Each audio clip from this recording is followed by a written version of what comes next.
Hey there, how's it going? Welcome back to Cookin' on the Canals. I'm your host for today, Derrick Pratt, the educator and interim curator at the Erie Canal Museum.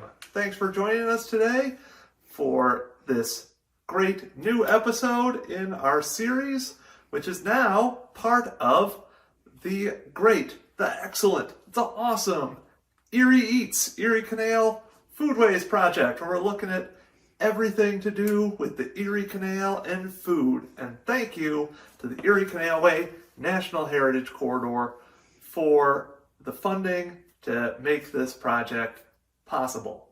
We greatly appreciate that. We also greatly appreciate the family of Oliver Wendell Petrie, who, if you've been watching the series, you know was a cook on an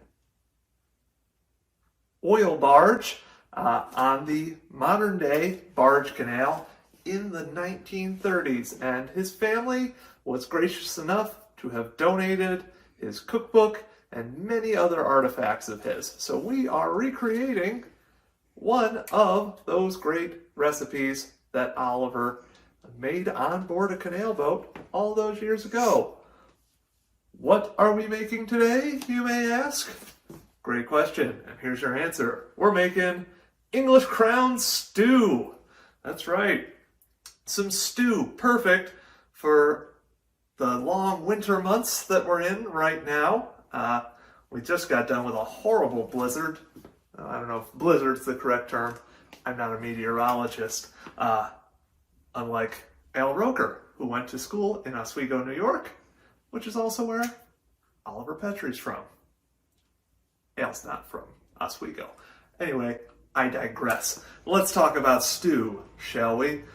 Stew is one of the oldest kind of meals known to man.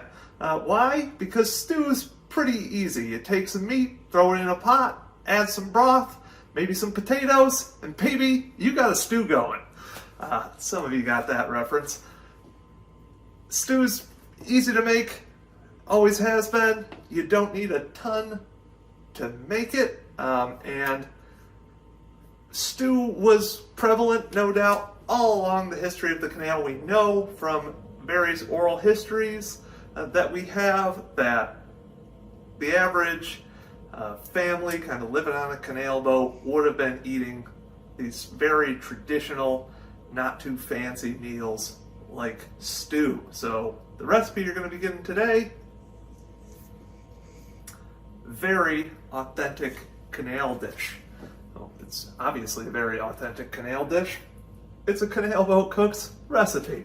Anyway, let's get to making this stew. It's a beef stew, so I've got our lovely stew beef here. And first thing we gotta do is we gotta flour that stew beef and toss it in our pot, which has some olive oil at the bottom. It says hot fat. I don't just have fat laying around my kitchen, but olive oil, I believe, constitutes as a fat. So we're going to toss these cubes of beef in there, let them brown. We are rolling them around in flour here, and flour, of course, has a very important story on the Erie Canal. Especially the city of Rochester, which I want to talk to you folks a little about right now. Rochester, you may often hear, is the town for which the phrase boom town was created, and that was all thanks to flour. You see, Rochester stands right at the intersection of the Genesee River and the Erie Canal. Well, it would come to stand there. It's also right next to the high falls of the Genesee River. And a lot of parts of that made Rochester into this flour producing hub. You see, the valley of the Genesee River Valley was incredibly fertile, so lots of land to grow wheat on. and you could also easily kind of ship it down the Genesee River. There, you could get it into Rochester, which had all of this water power from those waterfalls, and therefore mills were able to spring up there. They had easy transportation down the Erie Canal towards New York City, so Rochester becomes the Flour City, F-L-O-U-R. Its population, so the Erie Canal completed 1825. Between the 1820 census and the 1830 census, the population of Rochester grew 513%. It was a village of about 1,500 in 1820. 1830, it had nearly 10,000 residents. And it kept growing. By the time of the Civil War, it's going to have almost 50,000 residents. So the Erie Canal transformed Rochester in large part thanks to what I am putting these cubes of meat into right now, flour. We're going to take a quick break while I add a bunch more flour to this, these cubes of meat, and brown these pieces of meat as well. And then we'll get to the next part of the stew. See you then. Okay, we're back. I've browned all of our meat. I've also added 2.5 cups of boiling water. Sorry for those of you fans of boiling water. We couldn't fit it all into the video. I've made too many references to Ale Roker already for that to fit in. So now that we've got our boiling water and browned cubes of meat, let's see what else we need to add, shall we? Well, we're going to take a 1/4 cup of tomato juice. Toss that in there. 2 tablespoons of chopped onions. Let's get them all in there. More onions to come too.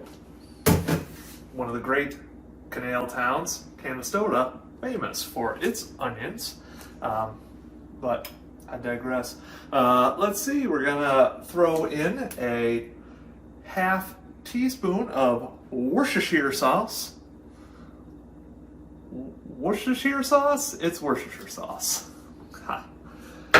I'm hilarious. Anyway, moving on, we've got a 1/2 tablespoon of lemon juice. Got it in our nice University of Rochester glass. Second time we've shouted out Rochester here. And a little thing about this lemon juice, some of the other things we're about to put in, like this 1/4 teaspoon of black pepper in our nice Vermont glass. Vermont was hooked up to the New York State Canal system through the Champlain Canal.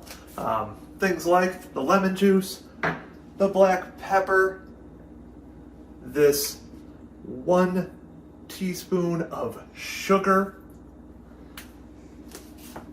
and in our lovely New York City glass, New York, remember, one of the really kind of the eastern port, if you will, of the Erie Canal. Technically its eastern terminus is Albany, but right down the Hudson River at its mouth is New York City, which exploded thanks to the Erie Canal.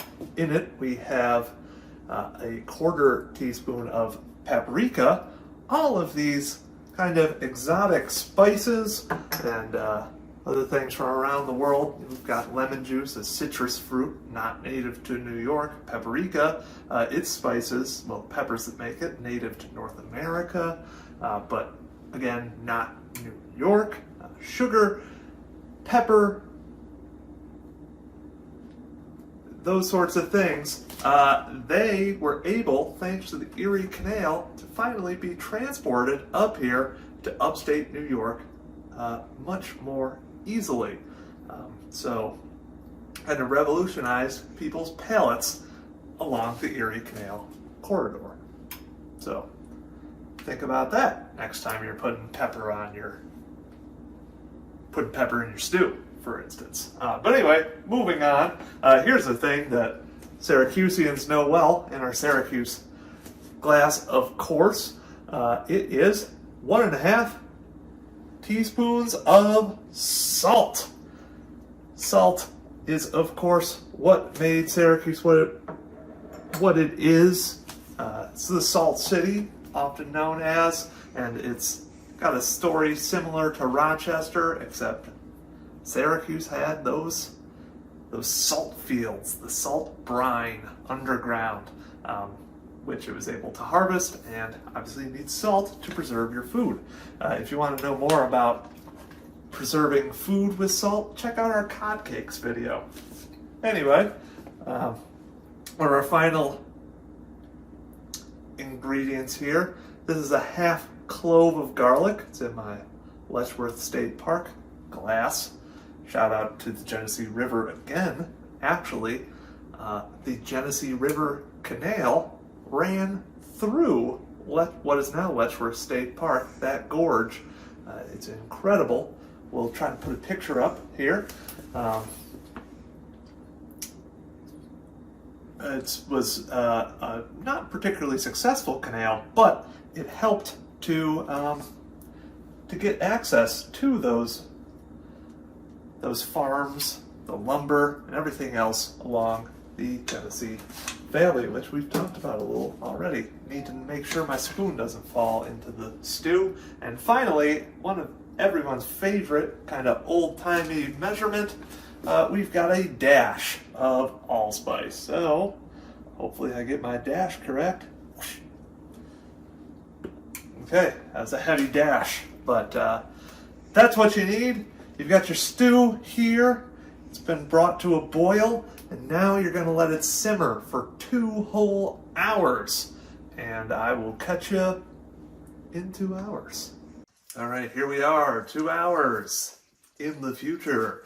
And our stew has been simmering. Look at that, nice and brown. Delicious. Well, now that it's simmered here for two hours, let's add a few vegetables. We've got 1 cup of pearled onions. Now, I already had mentioned earlier that Canastota, noted canal town, famous for its onions. Well, it used to be famous for another foodstuff also grown in its muck. That's the technical term for it, I believe. I grew up right down the road. I think I would know. Celery! That's right! Before Canastota became famous for its onions, it was well known for its extensive celery fields. And we have a 1/2 cup of celery here. Toss that in. Got a 1/2 cup of carrots. And, can't forget this last carrot. And a cup of potatoes. So we're going to toss that in. Stir it up. And Oliver's recipe calls for this to simmer, all of this together, for a nice 1/2 hour. And then we'll have our stew. So that's pretty much it here for cooking on the canals. I won't make you watch me just ladle this stew out. So thanks for joining us again for another great episode of Cooking on the Canals, and we hope to see you next time. Thank you as always to the Petrie family for giving us Oliver Wendell Petrie's incredible recipe book, and thank you to the Erie Canalway National Heritage Corridor for the Erie Eats funding. Be sure to subscribe to our YouTube page, comment on this video, like it, and consider becoming a member of the Erie Canal Museum in downtown Syracuse. See you next time. I got a mule and the name is Sam, 15 miles on the Erie Canal.